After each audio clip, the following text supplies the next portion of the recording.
Happening today, CDC workers will return to the office for the first time since a gunman targeted the campus last month. 11 Alive's Dan Kennedy live this morning outside CDC headquarters, and we know, Dan, some employees just feel it's too soon to go back.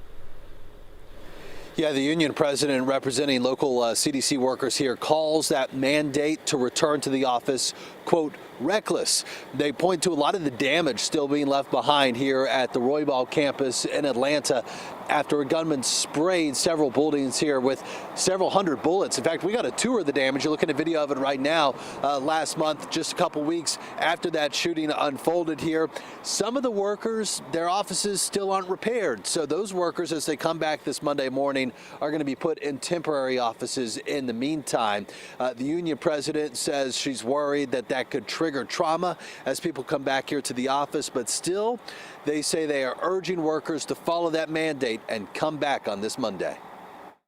So we're telling them comply because there's been enough job loss around the agency, but there's going to be certain people, they just can't do it. And we're wondering, what's going to happen with those people. In my new reporting over the weekend, I heard from the Department of Health and Human Services late last night. A spokesperson says that the safety and well-being of CDC employees remains our highest priority. They say that they are helping and supporting the public health workforce as they transition back to the office. By the way, when it comes to safety and security, that's something we continue to hear is of importance to workers here at the Roybal campus. We heard from CDC leadership during that tour that we got last month that they have increased security post-shooting by 20%, not just here, but across all CDC campuses. Reporting live in Atlanta, Dan Kennedy, 11 Alive News. All right, Dan, we appreciate you following that for us. Thanks so much. Well, the return to the office also comes amid a big leadership shakeup at the CDC. Former CDC Director Dr. Susan Menarez was abruptly fired at the end of August by the Trump administration. She says it was because she refused to follow Health Secretary Robert F. Kennedy Jr.'s order to pre-approve the committee's vaccine recommendations. Now, Dr. Menarez is set to testify on Wednesday before the U.S. Senate about her firing.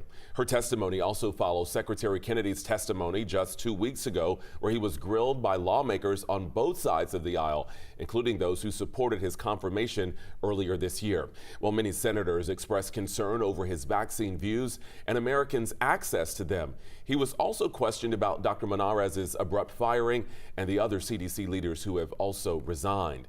Well, this Thursday and Friday, the CDC's Vaccine Advisory Committee is scheduled to meet here in Atlanta. Earlier this year, Secretary Kennedy, you may remember, removed all 17 people on that committee and appointed his own members. This meeting comes amid confusion and disagreement over new guidelines for the COVID-19 vaccines. Well, because of different recommendations from federal and medical organizations, some states have started rolling out their own recommendations. But Georgia so far has not issued any guidelines and has halted access to the updated COVID vaccines until after that meeting again happening this week.